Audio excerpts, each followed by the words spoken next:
Good afternoon, ladies and gentlemen. Welcome to TechGig webinar series, our endeavor to impart techies. We believe that sharing of knowledge is the key to enhance our skills and grow us as professionals. With this principle in mind, we have initiated a series of webinars conducted by industry experts to give you all a crisp insight of various domains. The topic of today's session is networking technologies and their key differences with respect to the protocol stack. Our guest speaker today is Ms. Padmapriya Raghavan, Technical Consultant Asia at Trusted Logic France. Ms. Padmapriya Raghavan is working as a Technical Consultant Asia for Trusted Logic France, taking complete care of Asian accounts in the field of smart cards and OS platforms. She started her career as a test engineer with Cognizant Technology Solutions, Chennai, and later moved into telecom and has been in the telecom industry, core networking and R&D since then. Working in different roles as a core switch engineer, protocol tester, and recently a technical consultant for smart cards, Padmapriya is currently pursuing research in telecommunication modulation techniques and algorithms, keeping the Nyquist criteria as base derivative to enhance the channel bandwidth spectrum with minimal encryption and decryption. So without further delay, I introduce you all to our guest speaker, Ms. Padmapriya. Over to you, Ms. Padmapriya. Hello everyone, good evening. This is Padmapriya here. So straight to the topic, we are going to discuss about the networking technologies and their key differences with respect to the protocol stacks. So what exactly we are going to discuss here is not all the technologies together in depth, but I'm going to give you a brief outline about the different networking technologies and about the protocol differences and their stacks, how the mapping is done, and what is protocol testing, how it is related to product testing, and so on. So here, this is the presentation overview. So we are going to check what are the different networking technologies, say for example the GSM, UMTS, LTE, and so on, and why we need to migrate to 3G to 4G, why it is required, why really it becomes the need of the hour, and what are the major differences with respect to the networking architecture. So we are going to check about each and every architecture, and then we are going to see how each and every technology is different from other. And then moving on to the protocol stacks, we are going to see the OSI model, because I'm keeping that as the base. And then we are going to check what is SS7 signaling, how it is related to the protocol stacks, how the mapping is done, and then move on to the GSM, UMTS, LTE protocol suites and the mapping.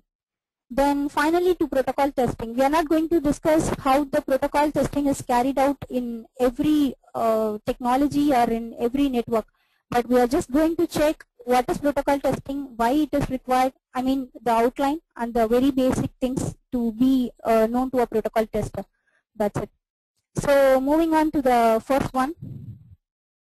I'm sorry. Here you can see the networking technologies. So I'm starting with the 2G and 4G. The evolution happens in such a way that we will be having a demand for increased data access and better quality. So that is the main objective why everybody moves on to the 2G from 4G, and also why it is required we will be checking in the further slides. So here you can see the very first, I'm not showing here the 1G, that is the analog technology. It is nothing but the amps we used to have. Then the 2G comes with the GSM, and then moving on further it was with 2.5G, 3G and 4G. So here the GSM, the 2G, it just supports the GSM speech. We will be able to transmit only the voice calls, nothing else than the speech. Then with the circuit switched data services, we were able to access SMS, which is nothing but the short message service. And then when the high-speed circuit switched data, when it is implemented, we were able to get the location-based services with the high circuit switched data speed. So combining all these things, we were able to transmit only the data services, but not on a higher data rate. And that is the reason to access the internet, to get information with worldwide networks, we really need to have the GPRS facility included. Then that is the reason we were migrating from 2G to 2.5G, wherein only the GPRS was included. So when I talk about GSM technology, it is completely a 2.5G technology, wherein we have the basic GSM services along with the GPRS included in that. So here comes the GPRS. So GPRS has the WAP and then the MMS facilities. I mean, I'm just showing the examples just to project what is GPRS and GSM. So in the WAP, you will be able to access the, the URLs and other things. MMS is nothing but the multimedia messaging services and other things. So combining all together, we have the GSM. And then when we really wanted to move to 3G, we have the UMTS, and in 4G, we have LTE. So how this really happens, we will be able to see in the next slides. Again, I will come back to the same slide so that it will be easy to have a better understanding. So why exactly we need to migrate to 3G and 4G? The 2G and the 2.5G systems, what we are currently having, are not so compatible around the world. So we need to have the single technology in which the single device will be able to work anywhere across the globe. So when we talk about the 2.5G or the 2G standards, they are not completely internationalized with the other 3G or 4G compatibilities. And also, to have a single standard which has to be accepted around the world, we need the 3G. So with 3G, we will be having the better access and availability to more information, because in 3G what happens is like we will be able to access the real-time networks with a higher speed, with higher access and higher quality. That is the main thing, apart from the technical details like how the bandwidth is enhanced, how the data rate is enhanced, all those things. I'm just giving the brief outline why we need the 3G to 4G. So the main thing is access to information from any place, anytime, and to get in sync with the global environment. We need to be compatible with the globalized standards, to be in merge with the other technologies, to have our devices compatible across the globe. So that is the main thing why we are migrating. So again, the 3G and 2G, when we compare, this is the, as usual, we know the higher speed and higher quality. So moving further to 4G, what happens is like we have a higher bandwidth, better response time, that is 10 times better than 3G, which is working at 2.6 gigahertz frequency with a better coverage. But when you talk about the components, the 4G is using the same receiver and transmitter, the tower components as the 3G. But only thing is we need to upgrade the towers for the 4G components. So we are not going to modify the complete infrastructure for a 4G network, wherein we have some modifications involved in 4G also. But at the same time, the cost cutting is going to be minimal, but we are going to enhance the technology for a better use. So apart from this, when we talk about the pros and cons, obviously we have so many advantages, but the disadvantages would be the cost, the prices, the availability of all the mobile phones in different parts of the world. That is the thing, because when in India, as you see, the 4G is not yet evolved completely, but we keep talking that we are migrating to 3G and 4G. So that is the bigger con, I could say. Then moving further to the network technologies, we have more. I'm going to analyze here GSM, UMTS, and LTE. I'm going to highlight the differently.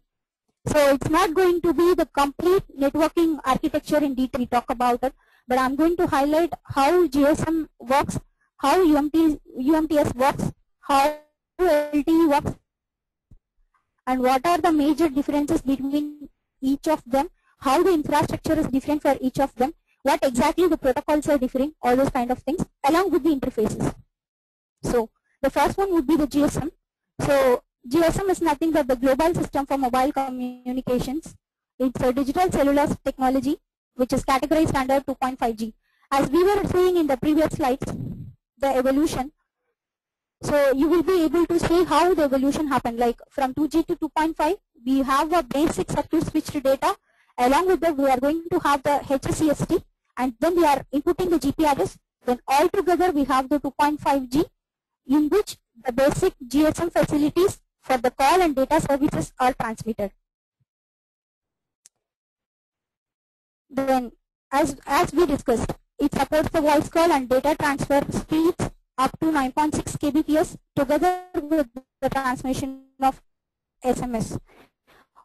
Why here it is mentioned as SMS is that initially when the GSM was launched, it was providing better voice quality, wherein when GPRS was included, we were able to achieve all the GPRS as well as the GSM services. Then the access method is nothing but the time division multiple access. So I could say it is a basic multiple access. I mean, it is a basic access method in which the access is through the time slots. As everybody might be knowing what is TDMA, FDMA and other things, I'm not going to highlight so much on that, but the access method would be time division multiple access. So we are going to check what are the access methods involved in UMTS and other things also. So here is the architecture.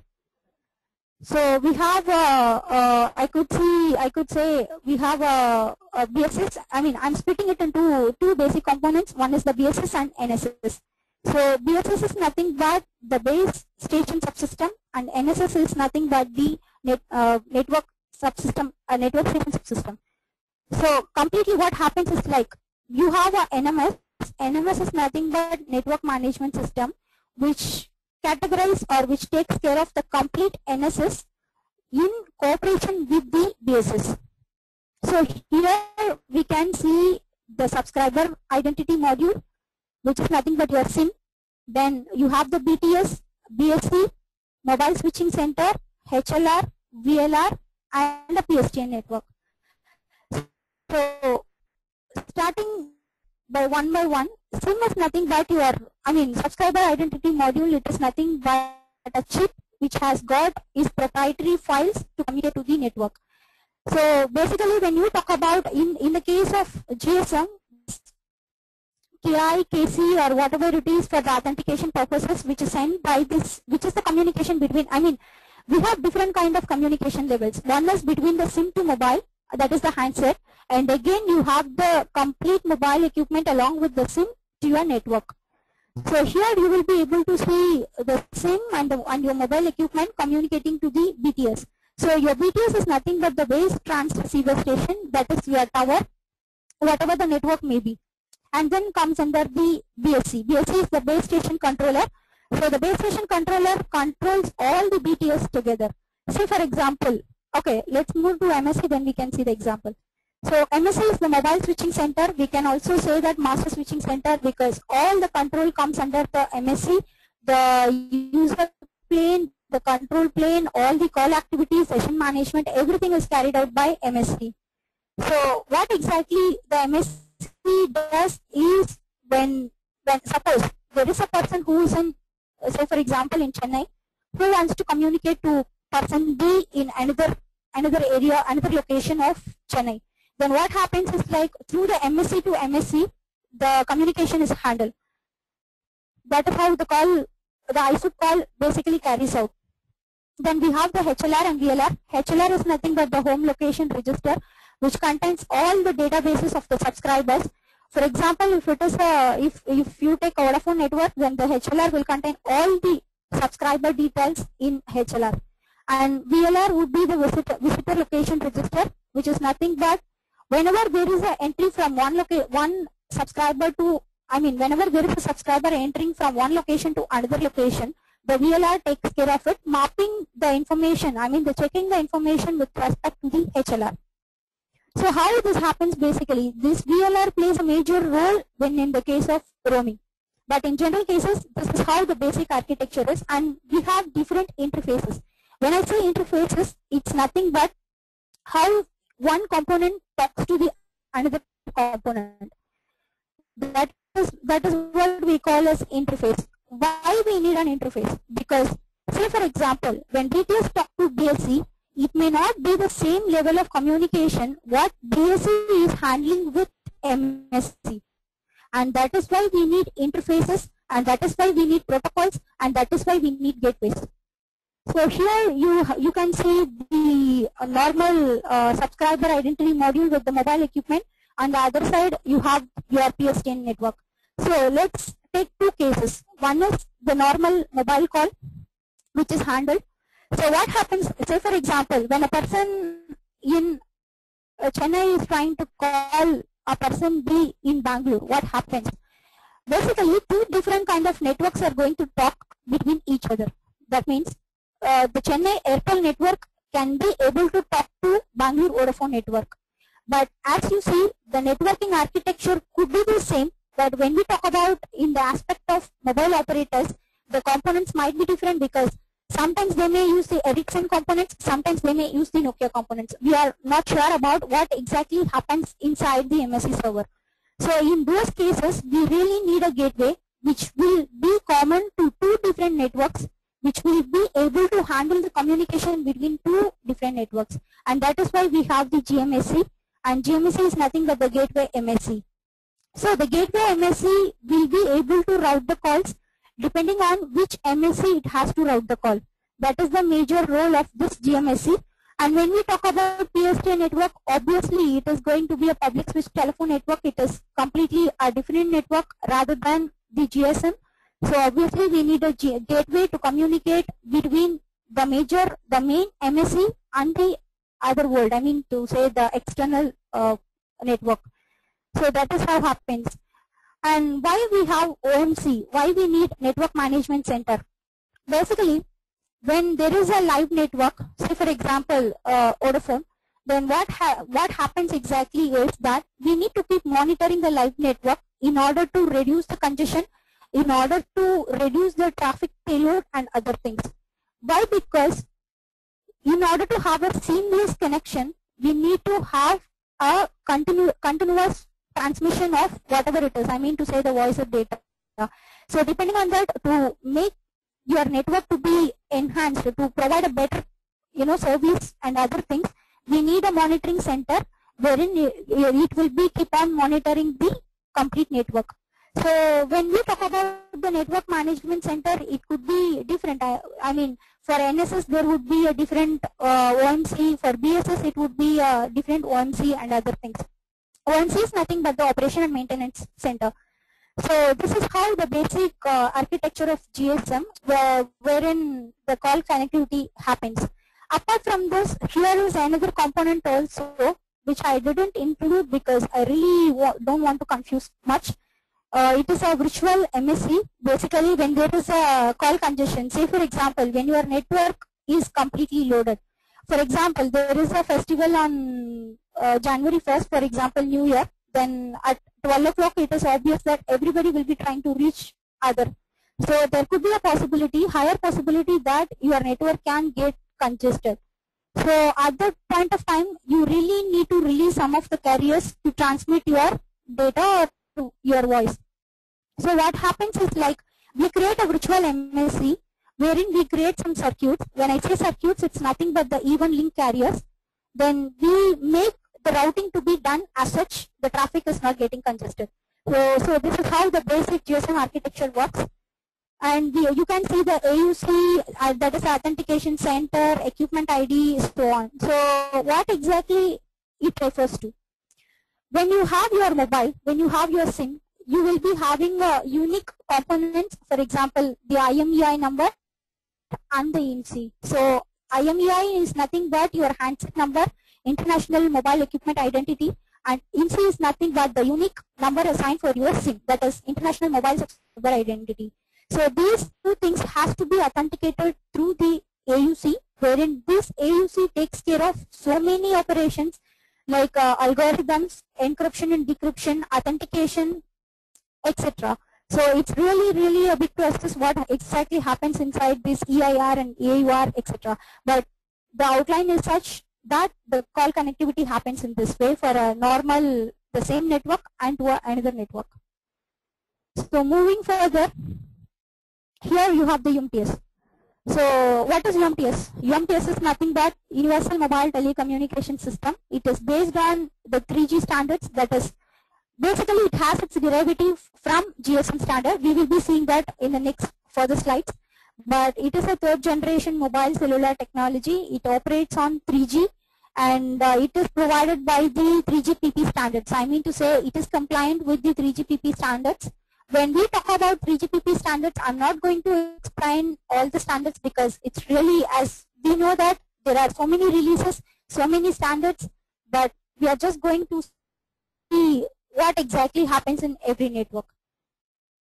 Then it is, as I said, it is developed by the 3GPP, and it is a basic component for the IMT 2000, as we have ETSI, ANSI, ITU and other things the same way IMT.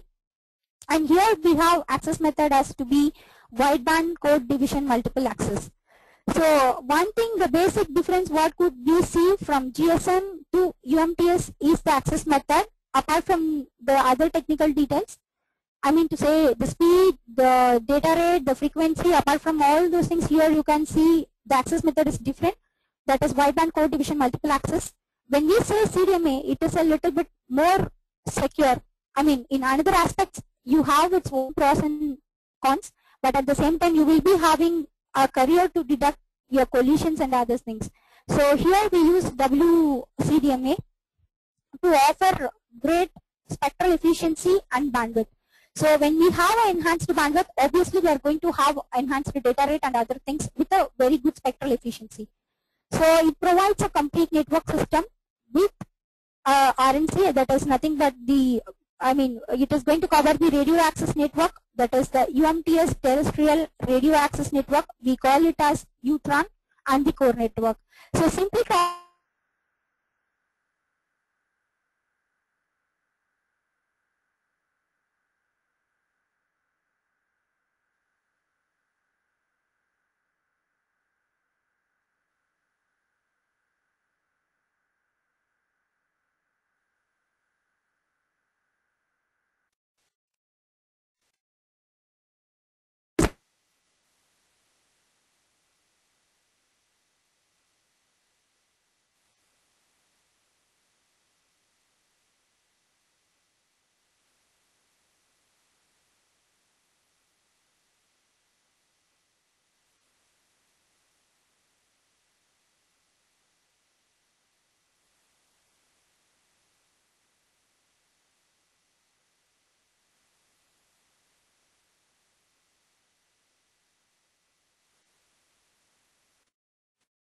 components here altogether is has BS, that is the node B, and the RNC.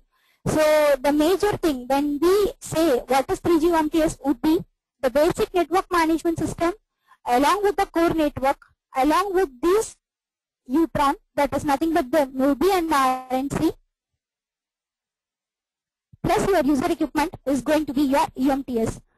Here there is another difference, like in UMTS we keep saying the equipment to be user equipment because it could be of anything, but in the case of GSM we simply refer to ME, that is the mobile equipment, but it is not a major difference, but just not to get confused we need to take care of those terminologies. So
Padmapriya, there's no sound from your side.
I'm really sorry that there's a technical glitch, and due to that, Padmapriya's voice is not audible.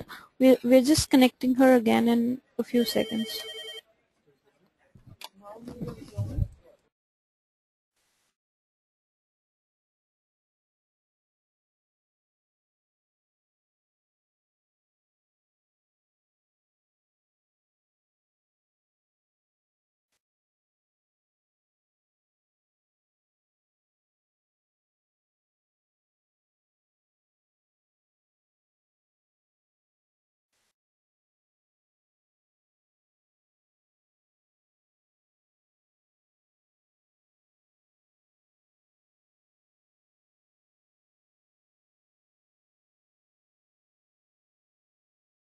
Hi all, we'll be continuing the session in another 2 minutes.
We're starting again now. Padmapriya will be continuing from where the audio was lost.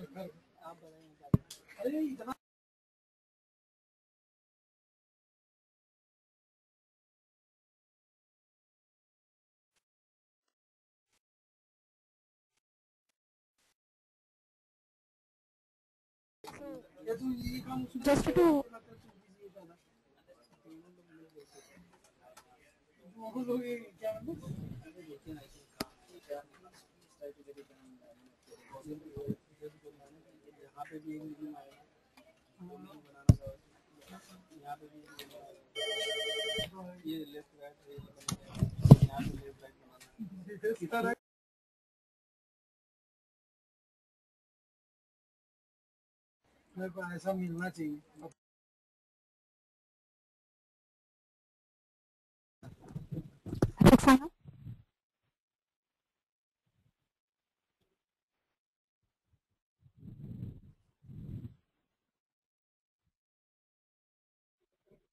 okay, just to have a outline, like maybe we lost the video, so I mean audio, sorry. So why we need to migrate from 3G to 4G or 2G to 3G and to 4G is nothing, because the 2G and 2.5G systems are more incompatible around the world. So we need to have a single standard. We need to have a single device which will be able to work from anywhere. So that is the reason why we are migrating from 3G to 4G or 2G to 3G. Basically, this 3G and 4G standards are more compatible. I mean to say, it is a standardized, globalized standards in which almost all the devices can be compatible when they are trying to work between each other. So that is the reason why we are migrating. And of course, we have the benefits like higher speed, high quality, data access, everything.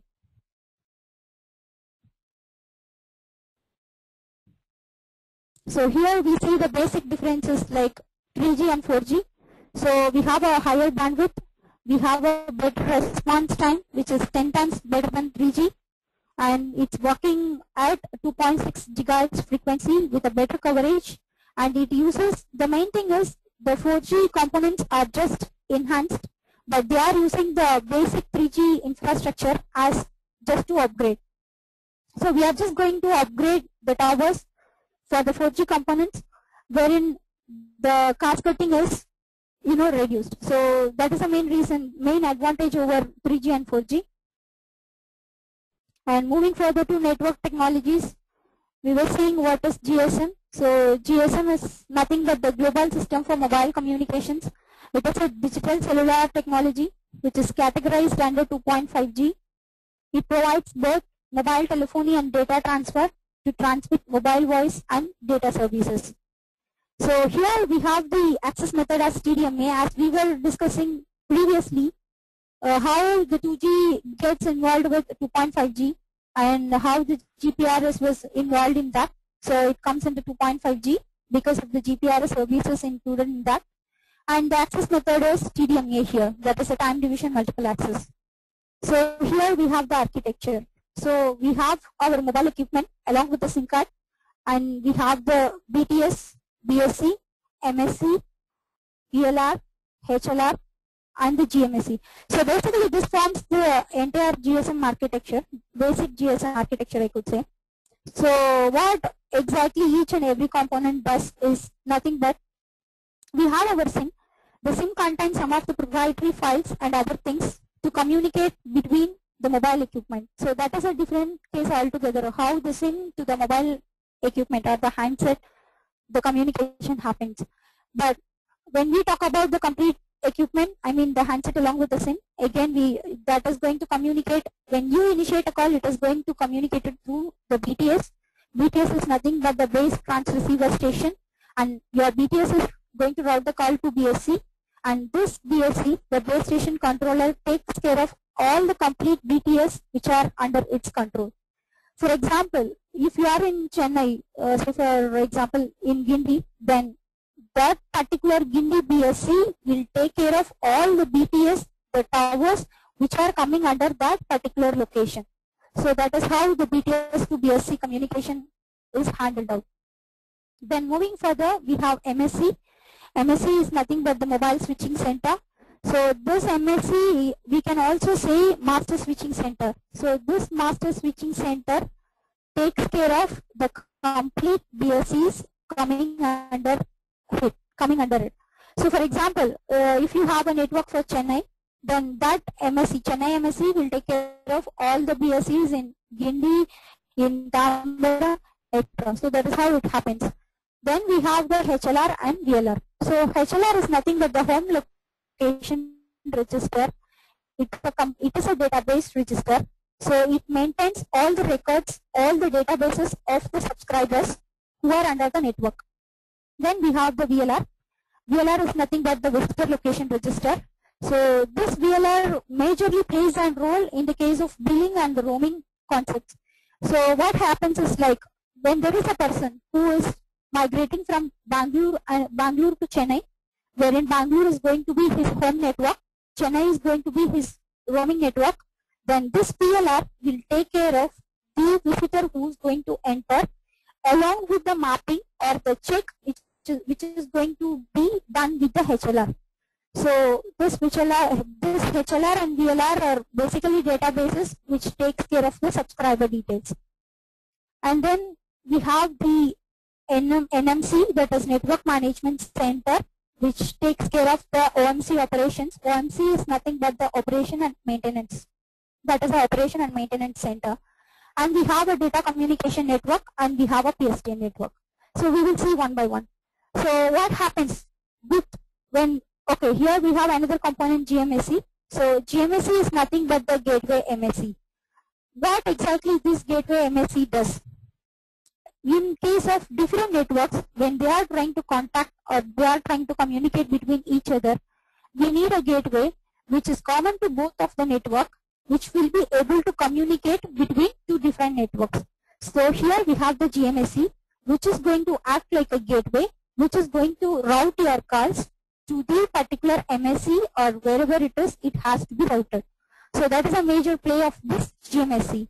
This GMSC, when you are going to have another network, say for example, the communication is between Chennai to Bangalore, then obviously the GMSC which is in Chennai will communicate to the GMSC in Bangalore, which comes under the particular network. It could be Airtel or it could be Vodafone or whatever it is.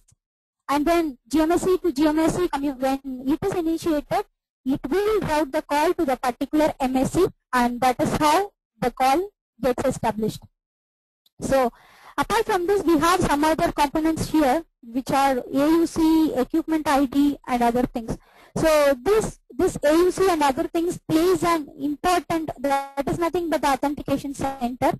It plays an important role when it is all about the KE, KC, I mean to say the INC and the IME related components.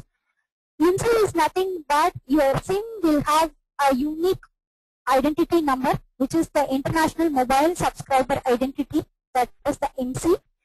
And you have your equipment ID, which is nothing but IMEI, that is going to be your International Mobile Equipment Identity, that remains very unique for your handset.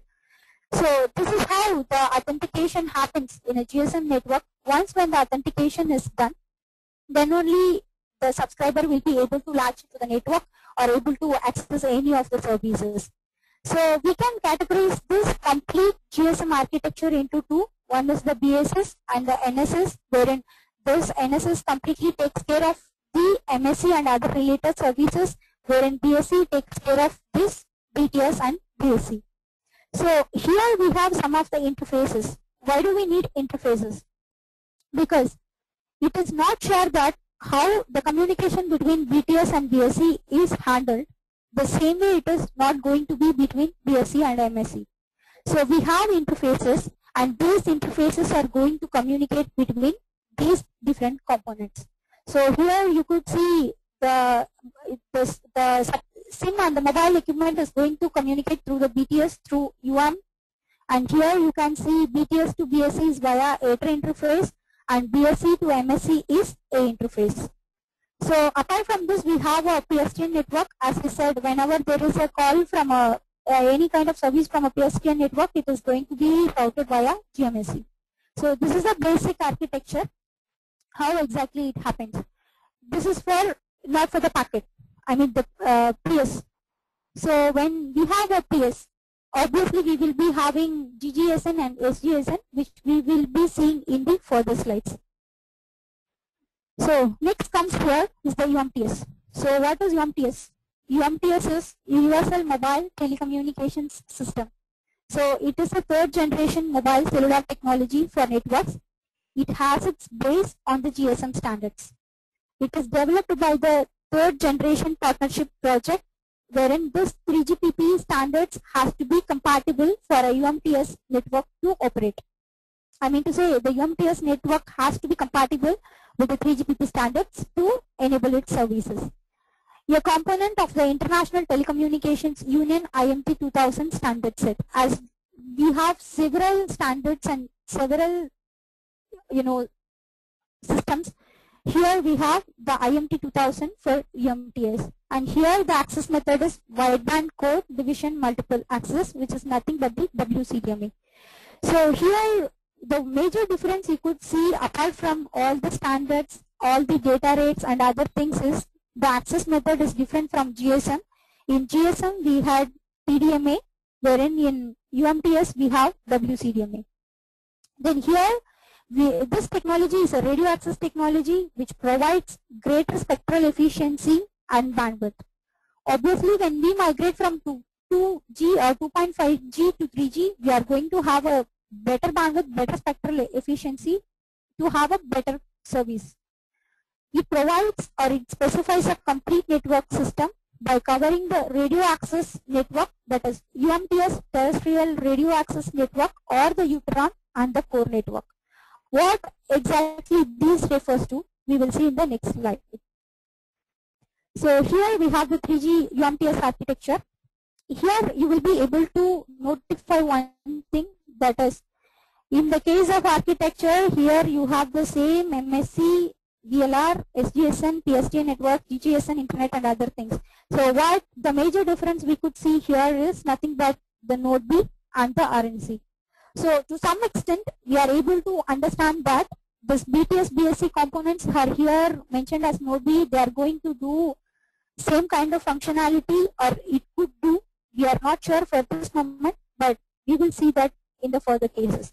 So this is your radio network controller, which plays a major role in the case of UMTS network. So this is nothing but you have your network management system, you have your normal core network with your MSC, VLR and other components, and you have your Uteron, which is nothing but your node B and the RNC, and you have your user equipment, which is nothing but the device.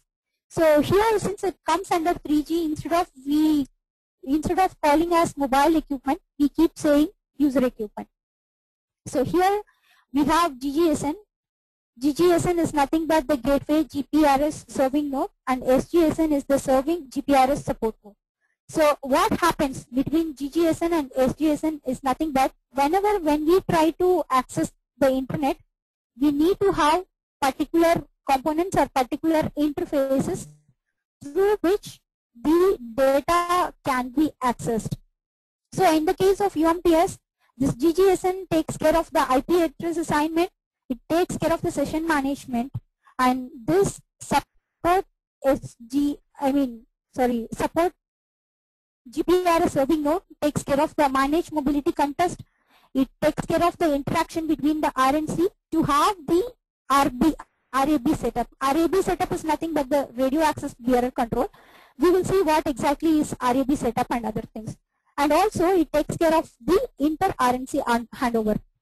So when we talk about handover, it's going to be between different networks or between same networks. It could be of anything. So here you will be able to see a bit in detail, like here you have your components, and here comes your node B and RNC. You have your MSC, you have your SS7 network, HLR, EAR, SMS, GMSC and other things. So it's nothing much different than the other, but here I am projecting how exactly the communication is handled between different components in a UMTS network. So in the GSM, here you will be able to see the interfaces as UM, ATER and A. Similarly, since the architecture is different, you are going to have different interfaces like IU, GS, UU. IU is between your RNC to the MSC, and this IU is the main interface whenever there is a testing carried out. And apart from this, you have the same HLR, EAR and other things. So this GMSC again comes into play whenever you need a gateway to route the calls. And you have your normal SS7 network to take care of the signaling and data transmission. You have a data network to take care of the GPRS and other things. And here is how the GGSN works. So it's just a basic UMTS architecture in which I am projecting how the interface is different, what are all the components different. Moving further, we have LTE.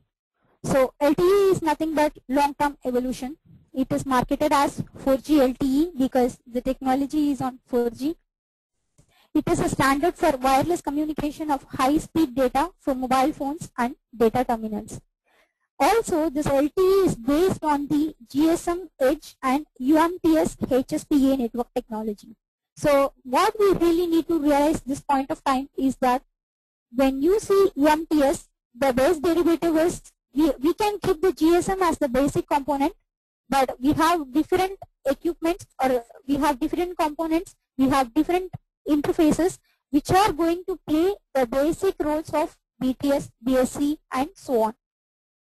I mean, I'm just saying this to have a literal view of how each and every technology is different in case of its interfaces and other things. I'm not going in depth with the technical details, how each and everything is completely different. We will be able to see that in the protocol session. So here we have the LTE, and obviously it offers increased capacity and speed using new modulation techniques. and the access method is going to be OFDMA, which is nothing but orthogonal frequency division multiple access. Here we have the LTE architecture. So here, in the case of UMTS, we were saying that you have a core network, you have your Utron and user equipment, you contribute the UMTS network. So here what happens? You have your E-Utron. E-Utron is nothing but evolved Utron along with the EPC you have. What is EPC? EPC is nothing but evolved packet core. We will see each and everything in detail later, but this forms your LTE network. So what happens here is like you have your UMTS 3G Utron, you have your EPC and E-Utron, which is going to contribute to your LTE network.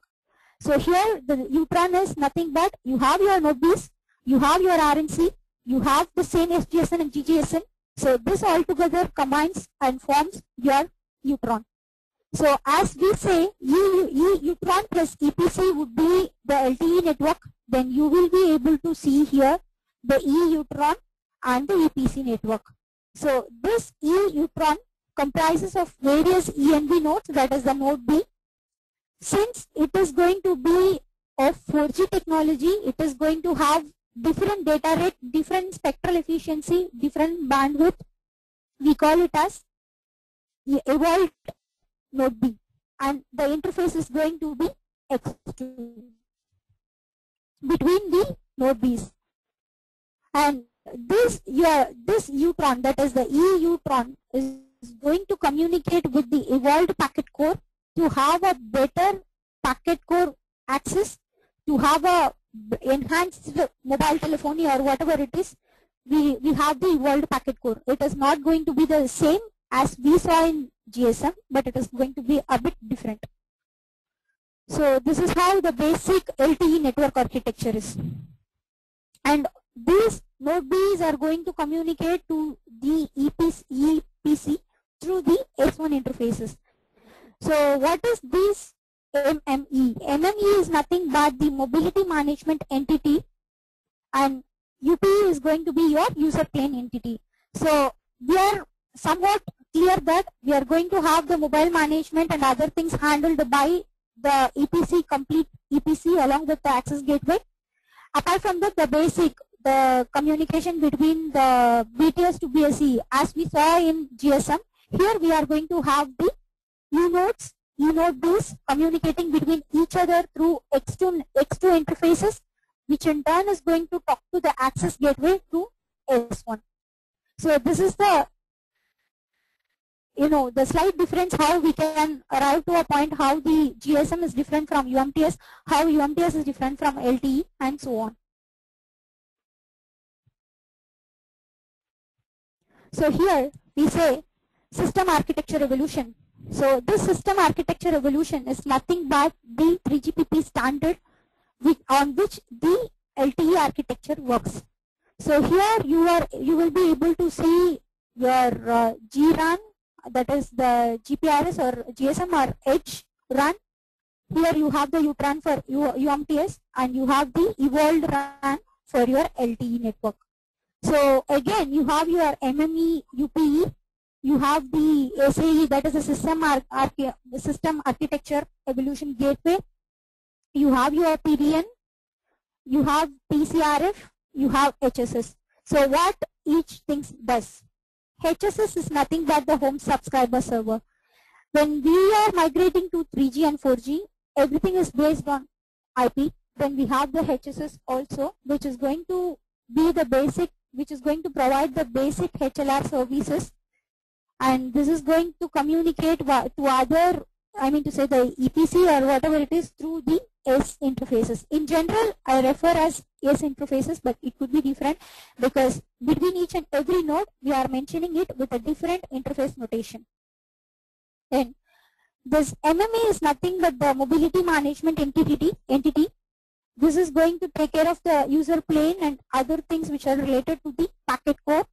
And you have a gateway, and this gateway is going to be the gateway which is going to connect your MME to the packet data network for packet core switching and other things. We will see that further when we move on. So here you have EPC plus E-Neutron forming the SAE architecture. So here it is your EPC and you have your E-Neutron. You have your E-Neutron here. So what exactly this MME does? It is the control node for LTE. It is involved in paging, BRR activation and deactivation, authenticating the user with HSS, provides control plane function for mobility between LTE and 2G, 3G networks, NAS termination. So we will see one by one. So this is going to be the control node for LTE. So we can literally map it along to your main MSC. So it's going to take care of the paging of the subscriber. It is going to make the BRR to be activated or deactivated and other normal functions. So it is going to provide the authentication with the HSS, which is similar to the MSC communicating to the HLR in GSM to get the authentication. And it provides a control plane function for mobility between LTE and 2G, 3G networks. So here we could arrive to a conclusion that this is how this LTE network is going to communicate to other 2G and 3G networks. That means what? This LTE is more sophisticated, but it is able to access any other network because of its sophisticated architecture. Then we have the NAS termination. That is, we will see what is NAS in other slides, but to be highlighted, it is the stratum between the user equipment and MME and ULE roaming restrictions. So this mobility management entity, this is going to take care of the user plane entity as well as the control plane. It is going to take care of the user equipment from the roaming restrictions. It is going to take care of the non-access stratum. Non-access stratum is nothing but the communication between your user equipment to the other network or the core network. And you have the serving gateway.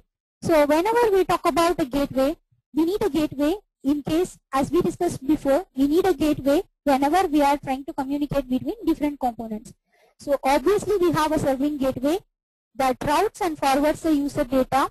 It takes care of the traffic between the PDN gateway and the 2G and 3G. So this EPC altogether forms the main components and it provides all the functionalities to make the LTE network to be able to communicate to the outside world. When I say outside world, it could be a 2G network, it could be a 2.5, it could be a 3G network. So to have this MME and PDN to be working, we need a gateway. That is, this gateway takes care of the traffic between the PDN gateway and the outer world. Then what is PDN gateway?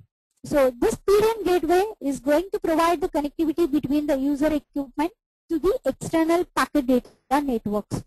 So this PDN gateway is the main component which is going to be involved in packet data access, and especially when we talk about UE to external packet data networks, here we need a gateway which will be in sync with the internal and external components of the architecture. That's why we have this gateway included.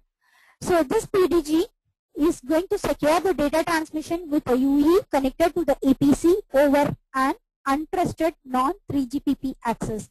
So when we talk about this 3GPP LTE architecture, everything, this complete LTE architecture, this EPC is going to take care of the 4G LTE. I mean, it forms the 4G LTE components. But when it has to communicate to the outer world, we need this particular gateway, which is going to act as the gateway to communicate to the external world.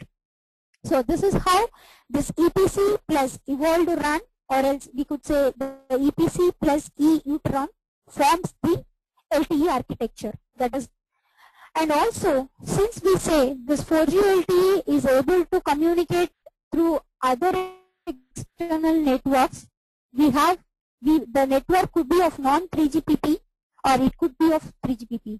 So to enable these kind of different components or different access to different networks, we need this PDN SAE gateway. So this is how it works, and here we have the PCRF So PCRF is nothing but policy and charging rules function.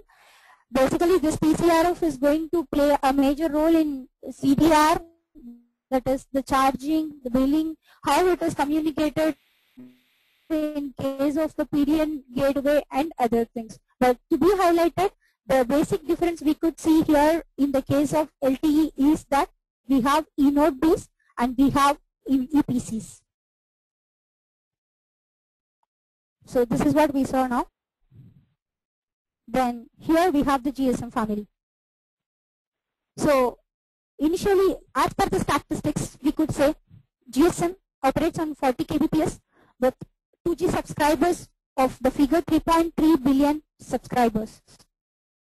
So the first call was made in 1991. It's just going to talk about the subscriber statistics from 2G to 4G. It's just the informatory. It's not going to say anything related to the technical components. So the first GSM call was made in 1991 and then the GPRS in 2000. So altogether it forms the 2.5G. Then you have 3G. 3G, the estimation is around 297 millions of subscribers as of now.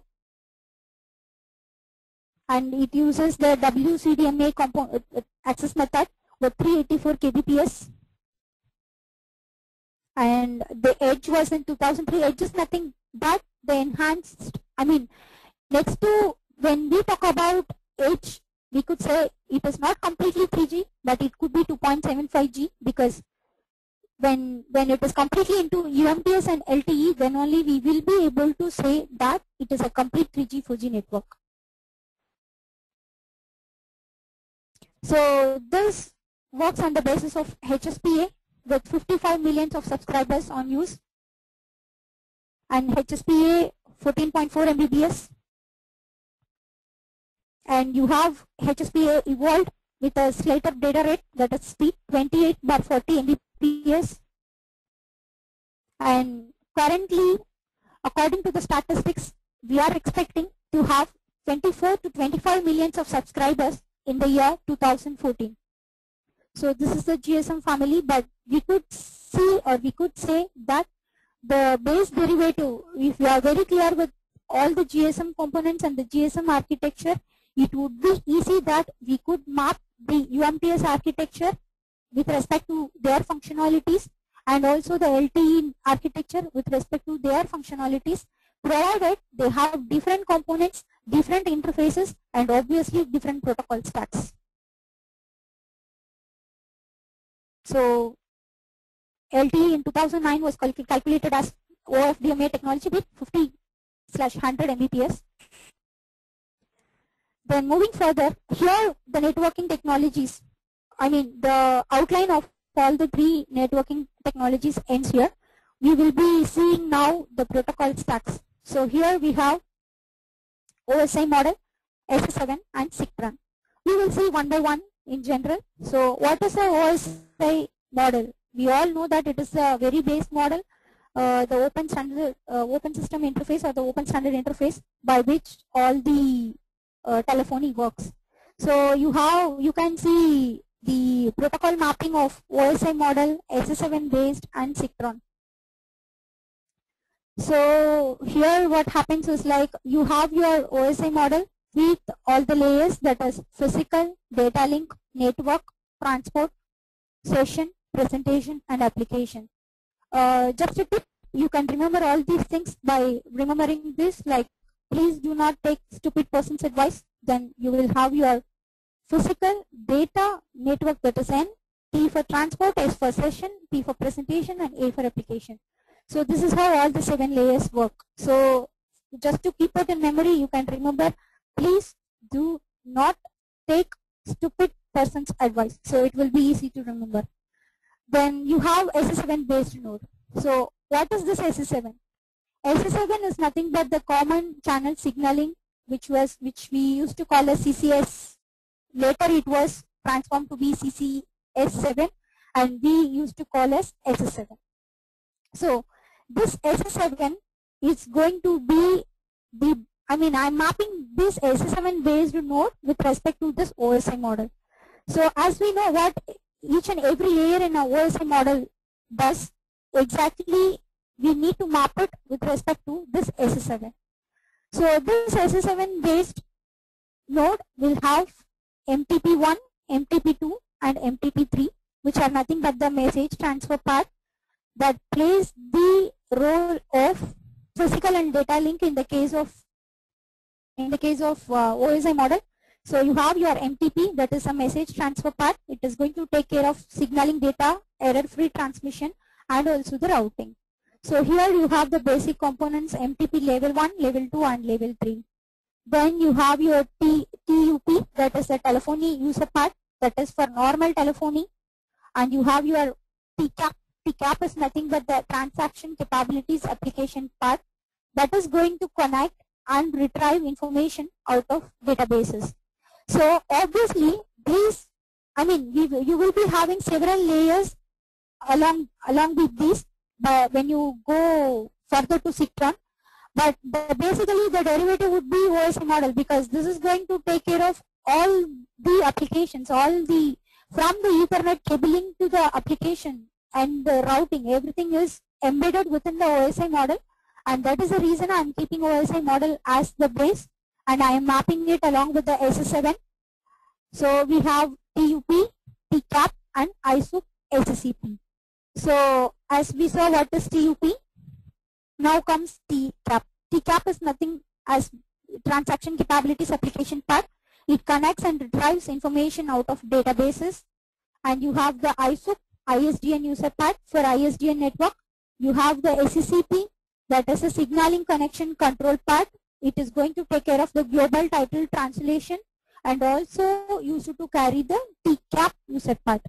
So this global title translation is nothing but whenever you take care of the routing within the network, you have to follow some kind of global transition to make the routing easier. When I say easier, to be compatible within the network components or network architecture. It is an internal translation which happens in the case of routing alone. So that is what this SCCP takes care of. And also this SCCP is going to take and transmit these TCAP messages. So we need to have the physical connectivity, we need to have the message transfer, we need to have a error-free transmission, we need to access the telephony access, we need to access the databases, we need to establish the signaling, we need to establish the connection, we need to do the routing. So when you see each and every level, every SS7 node in detail, you will be able to understand, or we will be able to understand how exactly this signaling and the communication is carried out. Basically, this SS7 works on the principle of STPs and SSPs, that is signaling transfer points and signaling points, and also signaling control points, wherein you will be having a destination address, you will be having a originating address with a header, and depending on the OPC and the DPCs, your SS7 network is going to transmit the messages and it is going to route. So that is how it happens. So when we move further to Citron, Citron is nothing but it is a IP based, it is a derivative from SS7. So you have a signaling gateway here, because this SS7 based node is not a IP node, IP based. So as we discussed previously, we need a gateway. So we have a signaling gateway which is going to communicate these CCS messages, that is the common channel signaling messages of SSP, SS7 to IP. So you have a signaling gateway. This is going to do the job of making the CCS messages to IP based. So here you have your M3 UA. You could see the same, almost the same, but the functionalities and the other things differs. So here you have MTP 1, 2, 3, which is going to be here as M3 UA. M3 UA is nothing but the adaptation layer, which is going to do the job of all the three MTP 1, 2, and 3. And the basic transition, what happens here in the case of Citron, is with respect to the transport layer. So here in the transport layer, you will be able to see HTTP. Here This SCTP is nothing but Stream Control Transmission Protocol, which is a transport layer protocol. It plays a role like TCP and UDP. So TCP is nothing but your transmission control protocol. UDP is nothing but your user datagram protocol. So altogether, it functions as SCTP, and it is the major transition in the case of IP based, apart from this M3UA. And also, apart from this, you will be having several layers or several protocol blocks, which is INAP, CAML, etc., depending on the network. So these are basically intelligent network related protocols, but just to show how the mapping is done, I have just shown the SCTP transition alone. So why we need to talk about this SS7 and SIGTRAN when we are talking about the networking architectures and protocol testing? Because as we were seeing, each and every network, the communication is done via protocols. We need to understand what exactly a protocol stack is, what exactly your network is trying to communicate, how the network is trying to communicate, how the protocol to protocol communication happens, how the interfaces are connected to each other, and so on. So I started with the OSI model, SS7 and SIGTRAN, just to have a better understanding how the normal SS7 and the IP based systems are working or in use. And just for our information, we also have to note that this SIGTRAN is capable of signaling, communicating for both Wi-Fi, I mean to say wireless and normal networks. So moving further, we will be seeing the protocol stacks for everything. So first, starting with GSM protocol architecture, you will be able to see the mobile station.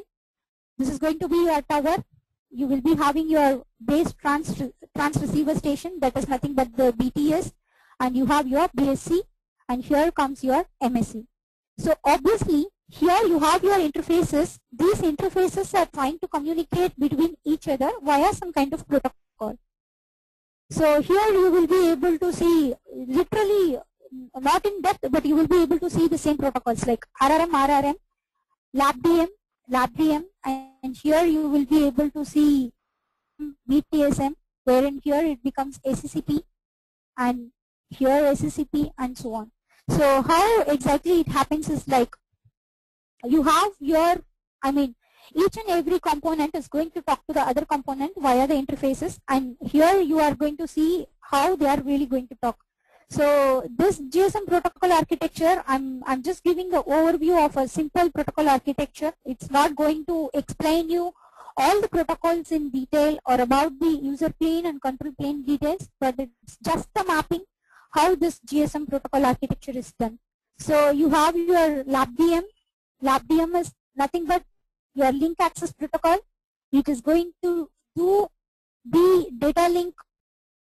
Say for example, it is going to take care of this OSI model's data link activities.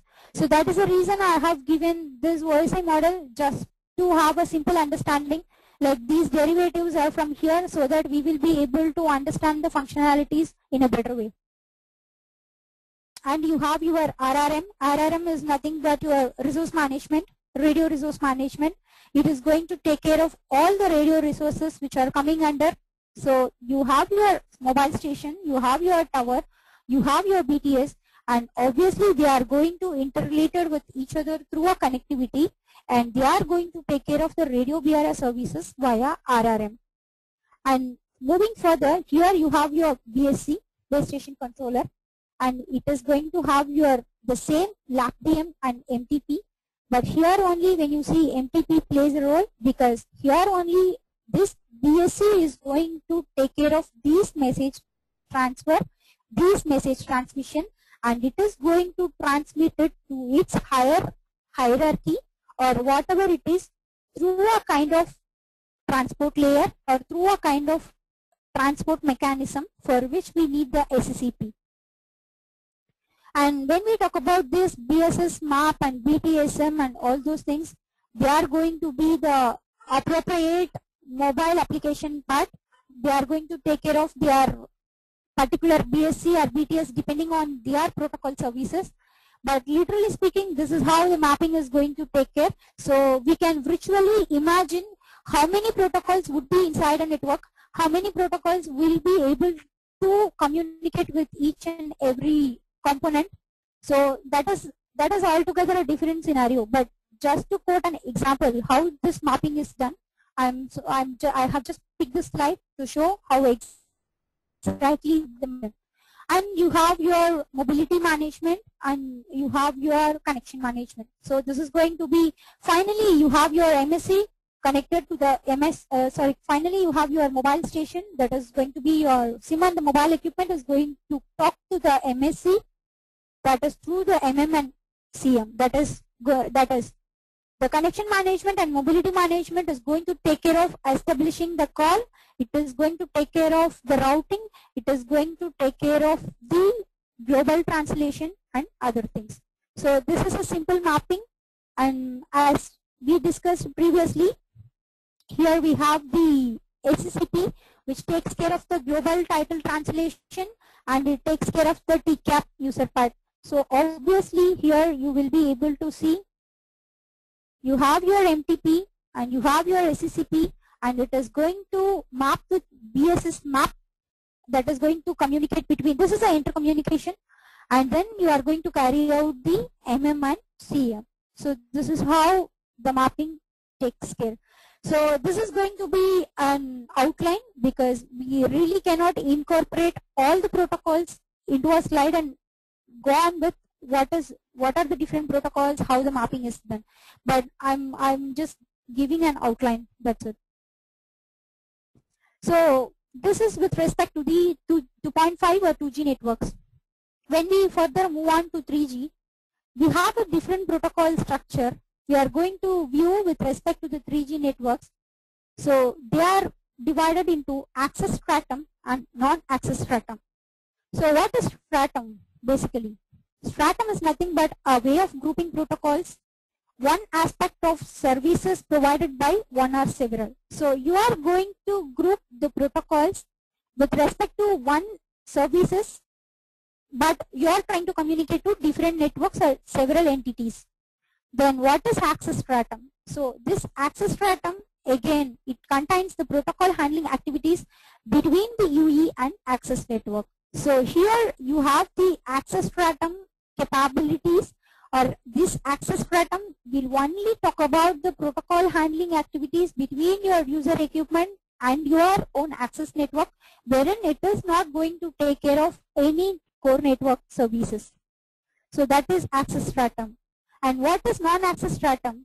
Non-access stratum contains protocol handling between UE and core network. So here comes a different terminology, NAS, that is the non-access stratum. Why? Because here you are just mapping. When you talk about the mobile station and the MSC, you are just mapping with respect to the CM and MM. But wherein you are not having NAS or non-access stratum or non-access stratum. But this derivative comes into picture only when we are talking about the 3G protocol structure. So you have your non-access, NAS protocols, you have your access stratum protocols. We will see one by one. So this UMTS protocol architecture, obviously it also has different protocol stacks for user and control plane. So user plane is going to be for transport of user data, wherein control plane is going to be for signaling. Then you have in the user plane, what exactly happens is like you have a circuit switched domain data within bit pipes. I mean to say it's going to take care of normal circuit switching activities, normal call activities and other things. The transportation is going to take in place. Wherein in the control plane you are going to take care of only the signaling, how the signaling can be established, how the OPCs and DPCs are routed and other things are taken care in the control plane. So you have, in the case of control plane, you have the circuit switched domain. It is the SS7 based, obviously for a normal GSM network how we had. The same way we have SS7 based in core network. And for PS domain we have IP based. And for radio access network we have Neutron protocols. So as we saw previously, in UMTS you have your Neutron and this neutron is going to talk to your core network. So here comes. So here you have the same. You have a physical layer, you have the MAC, you have the RLC, and here goes the RRC. So again, you could be able to literally map all these functionalities, like how this MTP1, 2, 3, how this physical data link is going to act, how this M3UA is going to act, or here you could see how this LabDM and other things have the functionalities. So typically speaking, it is going to do the same functionalities of a normal physical and a data link layer, but it is altogether going to be IP based. So here you have your physical, you have your media access control, and you have the RLC. Why we always talk about the RLC and or RC in the case of UMTS? Because obviously we have all the BTS under the control. When we say BTS, it is nothing but the home node Bs or node Bs in UMTS. So we have this RRC. This RRC is going to take care of the signaling. It is going to take care of the signaling for the radio bearers. So you have your mobility management, you have your connection management, you have your signaling management, everything which is transparent to the neutron through the RRC. But wherein in the case of GSM, this RRC, RLC didn't play a major role because your M3UA or MTP123 were able to do the same functionality because the spectral bandwidth is not so high than these. The architecture is not sophisticated when you compare the architecture of a GSM and UMTS. So here you have the RRC, which is going to take care of all the radio bearers or all the signaling and the mobility management services. And here you will be able to see a new component, PDCP. This PDCP is nothing but Packet Data Convergence Protocol. So this, we will see what is this PDCP in detail. But here, this is how you have a circuit, you have a CS domain, you have a PS domain. How exactly the mapping happens, I'm just giving the outline. So here you have your RNC and the CN. So when we say this UMTS is having a which is going to talk to the core network, obviously there used to be a protocol structure between the radio network controller and the core network. I mean, we need a gateway again to make this RNC and core network communicate between each other. So you have the signaling gateway that is going to be a media gateway, we generally say, but several media gateways can be combined and they can even form a switching center. So here you have the RNC, you have the MSS. So this MSS is going to take care of all the MSCs which are under the core network control. So again, you will be, this is a diagrammatic representation of different networks. I mean to say, I'm just mentioning here how a ATM network works, how a Ethernet IP based works. It's just an outline. So here in the RNC, you will be able to find out a new protocol, which is nothing but the RANAP, wherein this SAAL NNI, it is an AAL5 and ATM. They are very specific, very unique to the ATM network. So this AAL5 is nothing but the ATM adaptation layer 5, wherein SAAL is nothing but the signaling ATM adaptation layer. So along with a few other protocols like ACCF and other things, it establishes the network node interface in the case of a ATM network. So basically, we are not going to discuss all those things here in detail, but when you see the logical connectivity and the data link and other things, at least we will be able to map it in such a way that you have a Ethernet, you have a M3UA and other things. So since we are going to communicate, here you will be able to see SCCP. This SCCP is nothing but it is going to retrieve the information from the databases and it is going to transmit all the TCAP messages that is going to be the transport layer. So again, what happens is like when we are moving towards the IP based, as I said, there is a transition that you have a new transport layer, which is a new transport layer protocol, SCTP. Then this SCTP is going to communicate through your MSS with the SCTP of MSS. So this is how the protocol mapping is done. When you migrate from a normal SS7 signaling node, when a normal SS7 node to a SIGTRAN, you are able to see that you have a new component SCTP, which is nothing but a new transport layer, which is going to take care of all the enhanced activities while carrying the TCAP messages. So all the other functionalities of M3UA, MTP3, IP, SCTP, SCCP, everything remains same. Wherein we have RAN-up. RAN-up is nothing but the radio access network application part, because we are going to have the RNC communicated with MSS. So everything, when you say the U neutron or the normal neutron, RNC plays a major role. So we have a separate protocol called radio access network application part, that is the RAN-up protocol, which is going to take care of all the radio bearers, which is going to take care of all the handover activities, which is going to take care of all the intra-MSC and inter-MSC activities. Basically, each and every protocol is going to be very vast and different when we see their functionalities and other things, wherein here we are just going to see how the mapping is done. So here you have the user plane protocol stacks. For a normal CS domain, you are able to see for a UE and neutron, that is going to, this forms your UMTS network.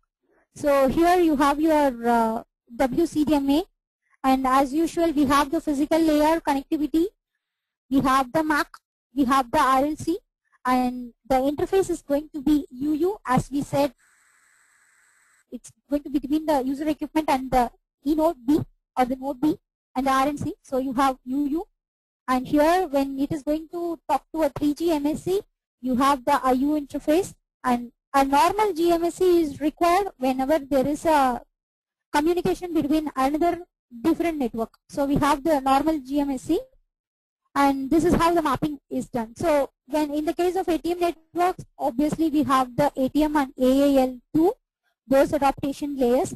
But generally the mapping is done in such a way that here we are not going to see any more data link or MTP 1, 2, 3 or whatever it is, because here everything is carried out in the case of radio link and radio access. That is how we are enhancing the network with the RNC controller. So obviously the data streams and other things are mapped against RLC and RRC. So this is a basic diagram how the CS protocol stacks are there in a UMTS network. And when you talk about the PS domain, so in the case of PS domain, we are going to have a new component which is going to be the PDCP. So this PDCP, as we mentioned before, it is a packet data convergence protocol that is going to do the basic activities of a GE RAN or a UTRAN by accessing the GGSN or SGSN of a normal GSM network. But in the case of LTE, in the case of UMTS, we were already known that we have a sophisticated system which is going to take care of these kind of PS activities, I mean PS domain activities. Then obviously the mapping is going to be against, you have the UE and UTRAN, the normal MAC to MAC, RLC to RLC. But in the case of packet data access, you need a different protocol to communicate between different layers. Then we have the PDCP. Then here we will be able to see some other protocols also like GTP, UDP and other things. So GTP is nothing but the GPRS tunneling protocol. UDP is nothing but user datagram protocol. Each and every protocol is different and unique, its own functionality, own specification, own terminology and other things. But here we really are not going to discuss about each and every protocol, but we are just going to see how the mapping is done. So here again I'm showing when it is going to be IP connectivity, IP to IP, how the protocol stack map is mapped. So you will be, when it is all about your UE and UTRAN, you are not really bothered how the packet data is going to be transmitted. When your UTRAN is going to access the SGSN or GGSN, then only the packet data comes into picture. And that is the reason why we have the GTP or UDP or IP in this particular layers and not in these particular layers.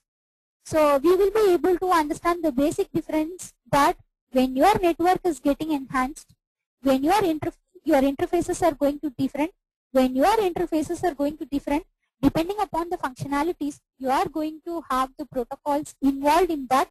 You are going to have those protocols marked against each other with respect to the different functionalities.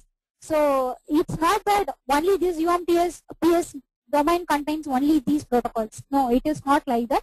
But just to give an outline, I'm just mapping against this. Apart from this, we will be having so many protocols in a telecom network. We will be having so many protocol communications. We will be able to see different interfaces communicating to different networks. So here it is a basic representation. So when we moving just to see the differences, in the case of GSM, we are not going to talk about anything related to packet data or PDCP convergence protocol or anything like that. Even though we are going to access the SGSN, we are going to access the GGSN. We will be taking care of only the GRAN or GPRS tunneling protocol, wherein we are not going to have any PDCP or anything involved in GSM protocol architecture. But moving further, in UMTS, we are able to see a new component RRC, we are able to see a new component PDCP, and the entire mapping of the protocol is completely different because we are more enhanced with the networking architecture. So again, now comes the LTE protocol. So as we discussed previously, your LTE, the basic derivative to identify that it comes from your E-Utron plus EPC. So when we talk about the EPC, again you have your MME, again we have the SGW, PGW. So this MME is going to be the mobility management entity that is going to take care of the NAS security and other things. So when we talk about the NAS security, so it's going to take care of as we discussed about 3GPP, non-3GPP, trusted 3GPP, untrusted 3GPP, access, etc. This MME is going to take care of this NAS security. So when we say NAS, it's again the stratum, the communication between your user equipment to the external core network. So this MME is going to take care of this NAS security, and also it is going to take care of the ideal state mobility handling of the user equipment, and also the EPS bearer control. So again, when we have this complete EPC, it is going to be the SGW, PGW is nothing but the PDN gateway. I hope we will be able to remember it.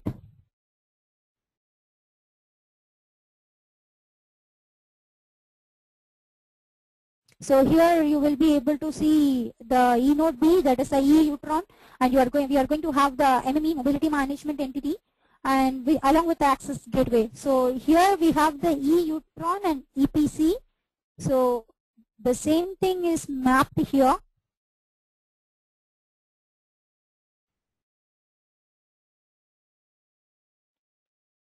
We are not seeing anything new here, but again we are having the same gateway and also the PDN gateway, and this serving gateway takes care of the mobility anchoring.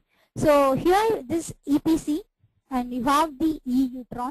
So also in E-Utron you will be able to see the same kind of protocol, like you have the physical MAC, RLC, PTCP, RRC. But apart from this, here I have mentioned few of the things just to show how the evolved node B functionalities are.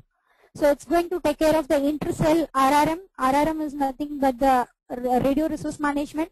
Of course, in the case of UMTS also, you have a RRM which is going to take care of the radio resource management and the radio bearer control and the connection mobility control, everything. So the only difference is like when you are splitting your E-Utron plus EPC, you have your LTE protocol stack defined in accordance to your E node B and EPC, wherein in the case of UMTS, you have a protocol stack defined with respect to the RNC and the CM. So here you have the user plane, and in the user plane you will be able to see the same physical and the MAC, RLC, PDCP, etc. So here you have your user equipment. Your user equipment is trying to talk to E node B. When we say everything is via radio link, when we say everything is via radio BRR management and other things, in the case of 4G, as we are going to access mobile telephony, audio video streaming, more PS core data and other things, you will be able to see the PDCP involved in every level, because this E node B is the simple unit which is going to be the main component for a E-Utron, and it is going to play the major role as the RNC, BTS and other things were playing in the case of a UMTS. And that is the reason why we have the PDCP involved here, when your user equipment is going to talk to the E node B itself. Then you have the control plane. In the case of control plane, you could see the NAS. So this NAS is going to take care of, you have your normal UMTS network, you have the UTRAN, and this UTRAN is going to talk to, or your normal, even if you talk about the LTE, you are going to have your normal E-Utron. So this is going to talk to the external network, that is external core network. Then we call that as non-access stratum. So this NAS is almost a different strategy in which we are going to have different protocol handling activities, different handovers, inter-MSC, intra-MSC and other things involved in that.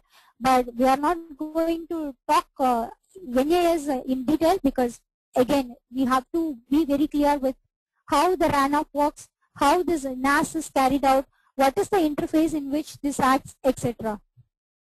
So here you have the user equipment, we have the E node B, and we have the MME. Why do we need MME here?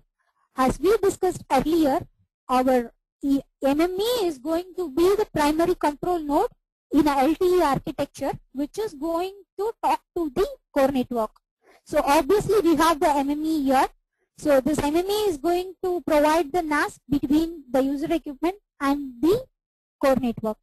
So all the other layers remains the same. You have the same physical layer, you have the same MAC, we have the same RLC, we have the same PDCP for packet data, and we have the same RRC, which is going to take care of the radio resource, BRR management, RAB setup and other things. So finally, a simple comparison. So what exactly this comparison is going to talk about? This comparison is just talking about how, what are the simpler, I mean, from the literal point of view, what could we identify? We could see in the architecture, the major difference is going to be, we have BTS and BSC, which is going to be replaced in the case of UMTS with a node B and RNC. Here I am not talking about the functionalities of a BTS or BSC, but I am just literally defining how the architecture is varying with the major components.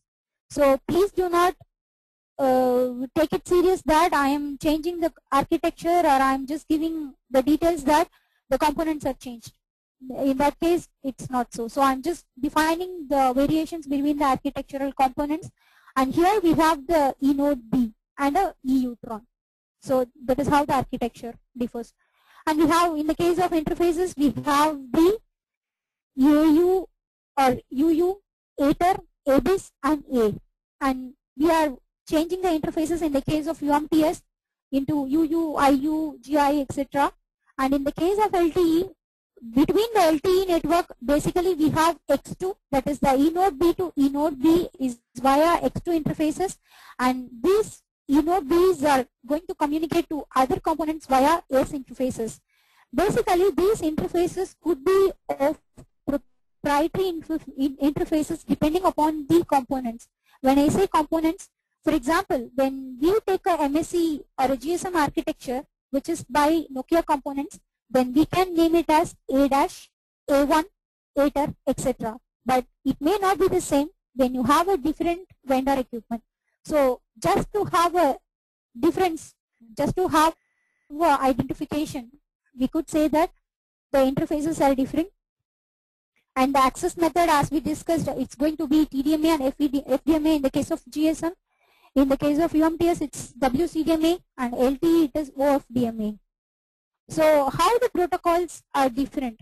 Obviously, each and every network has its own unique protocol structure. Each and every protocol has its own functionality and other things. So it remains unique for every architecture, but we could say that we can keep the SS7 as the basic protocol stack if we really want to move further from 2.5 to 4G. So we could say that the base derivative is from SS7 or SIGTRAN. Then is GSM talking about NAS components? No. Why no? Because in GSM you are going to take care of only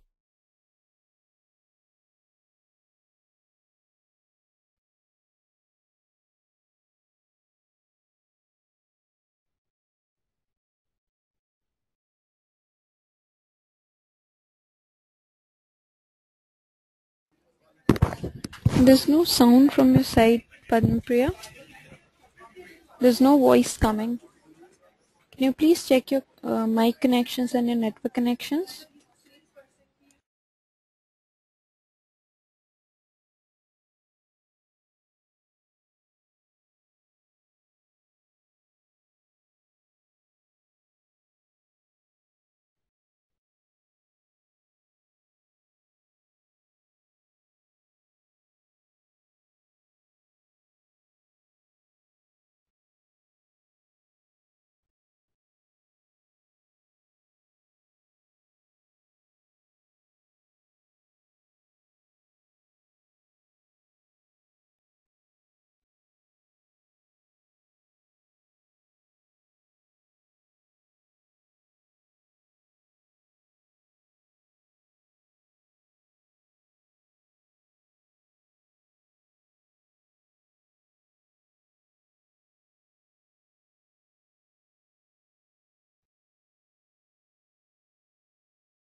Padmapriya's network connection went off. She'll be joining you in another 1 minute.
so here you have the simple comparison.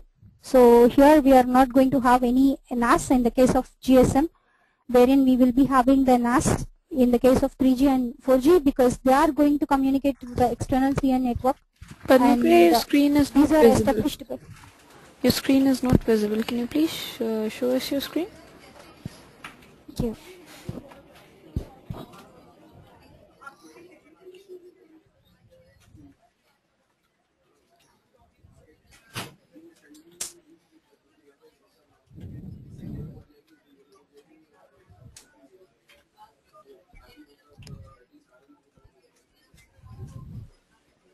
Can you please click on the show my screen button on the top? Yes, already I have clicked it. Okay, I guess there's a delay in your network. Cannot see your screen yet.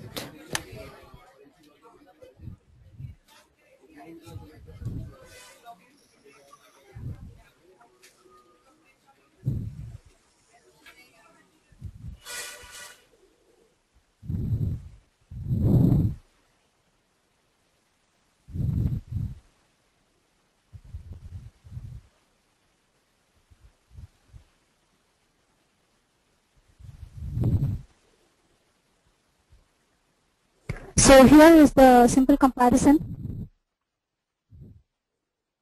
So you will be able to see the difference between GSM, UMTS and LTE. You are not going to have NAS in the case of GSM because it's the complete core network, wherein in the case of 3G and 4G, we are going to communicate to the external CN, and that's what we call as NAS. And the 3GPP standards are more into 3G and LG. I mean to say UMTS and LTE are provided by 3GPP, then obviously we can say that they are compliant with that. Then moving further, we have protocol testing. So what is a protocol testing? It's nothing but we are going to understand the behavior of the protocols with respect to the international standards, and we are going to test the protocol's functionality. When we say the testing, whether it could be a protocol testing or product testing, it is going to take its own testing phases. It is going to have the functional IoT performance and other things, and we need to have tools and other things to generate the protocol messages to test it. Why we say to generate the messages is nothing but in the case of protocol analysis, we are going to check how the data, how the messages are carried out in the network. Then why it is required? We need to have the protocol tested because different vendor products need to communicate with each other. So obviously we need our product or whatever the device it could be have to be compliant with the other. It should be interoperable with other vendor devices meeting the requirements. It has to be compliant with the standards. So this is why we need protocol testing. Then how it is carried out? How protocol testing is carried out is it could be a real-time network, but in the case if we are not going to have a real-time network, we need a protocol analyzer and a simulator. That is how the protocol testing is carried out. So what we need basically for protocol testing is nothing but a simulator and a protocol analyzer. So we have the simulator is going to act as a simulation network which is going to provide the entities for a network element. So basically you can have a simulator acting as your MSC, and you have the protocol analyzer to make the to check the call analysis and the session analysis by decoding the call traces. So we need a protocol analyzer. So what exactly we check in the case of protocol testing? We check the correctness, whether when a X packet is sent, whether it is received at the expected time or not, whether it is the same packet or not, extra we can check. And latency, how long does a packet take to transit the system? So that is what we usually call as latency, the speed interval or the delay interval. We talk in the terms of latency. And the bandwidth, that is how many packets can we send per second. So these things we are going to analyze in the case of protocol testing.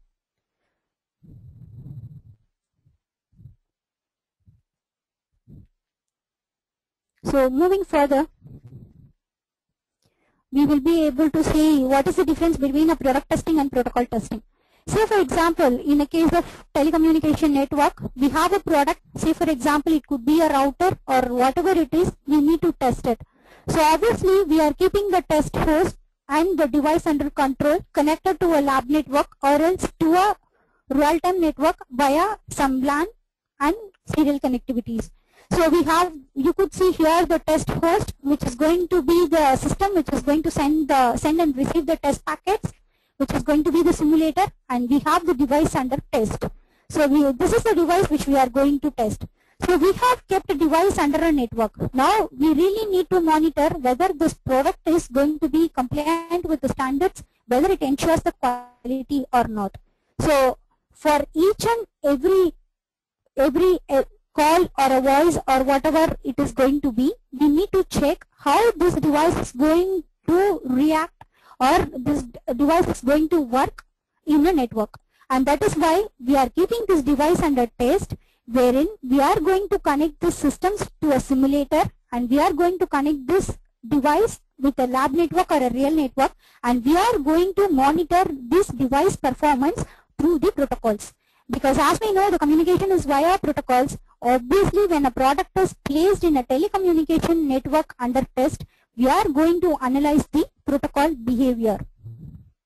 So as we discussed, what exactly happens in a protocol testing, how it is in a product testing is, we are going to ensure the quality of the product. How it is related with the protocol testing, obviously it is via protocols. And what exactly we do to test the product, we develop the protocol, we implement it, and then we try to test it and understand how the product works. So finally we are going to analyze to ensure that the product under test is compliant and quality ensured.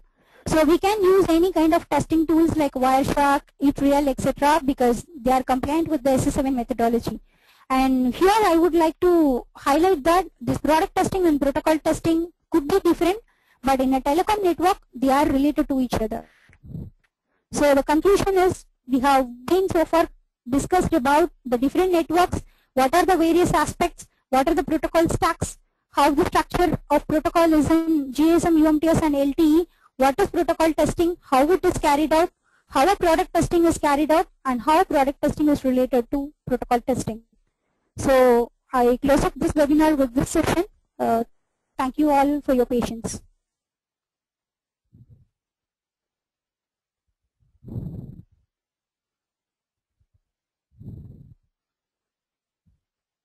So here I could see some of the questions.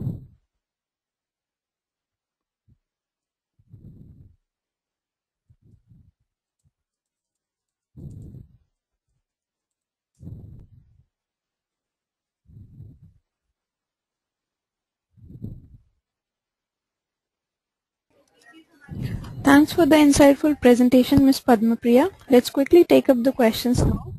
Please read out the questions and their answers so that all our users may listen to the commendable insight. Over to you. Okay, yeah. So here I could...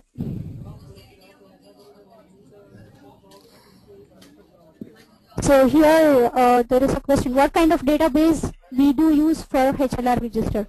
Basically when we say HLR register, it is literally speaking, this HLR is basically a component, it is a register, it is very specific to the service provider. When I say the service provider, I'm sorry, the vendors. So it depends on Nokia. Basically here in India, mostly the components are made either of Ericsson or of Nokia. So basically it depends on that. Apart from that, these databases handled in the HLR are basically the subscriber details. So it's going to be a server. HLR will be act like a server in which you will be able to log in and check the database of all the subscribers. I mean the details of the subscriber. So when you log in into the corresponding MSC, if you type your mobile number, then you will be able to understand, you will be able to see all the subscriber details, whether the roaming is enabled or not, whether that person is having a CBC function or not, all those kind of things. So moving further, how the call transfer happens when we traveling from one BTS to other. So we could say that this is all about BTS to BTS inter handover. So that is all together taken care by the interfaces. To make it short, it is controlled by BSC, but basically all kind of inter-BTS handover is going to be informed with respect to the BSC, and then only it happens. Then the next question, how the emergency call gets the network even without the SIM card in mobile. So when we were talking about the SCP, as I was explaining what is a global translation. So in the case of emergency call handling, we take care of, I mean to say in the core network, we take care of a different kind of routing which is going to be assigned only for the SIM. So it is not going to be routed via any particular domain or something, but those emergency handling numbers are maintained in the MSCs in a particular routing zone by which this routing happens. By this call establishment happens when it is an emergency call. So the GPR is, I believe, can you tell about interfaces in UMTS? It's one of the questions. I believe I have explained all those things in the slide, because the interfaces in UMTS mainly would be the IU and the UU. So that is the major difference you could see. So the other would be, can you please explain me how the GPRS score can be multiplied to make the global connection? So this is altogether a different topic, comes under GGSN and SGSN. It requires a lot of routing and other things taken care in the PS domain. So do we have any protocols for CDMA? Obviously for a CDMA network we do have, but here I didn't cover any of the CDMA network. I was talking only about the technique. So in the case of the last question would be, in terms of Skype-like protocols, how does the connectivity to phone is made? It is via VoIP, and intra-circle and intra-national roaming, it is all via the GMSC concept. So I believe I would close this here, because I believe I have taken so much of time. Thank you everyone for your patience.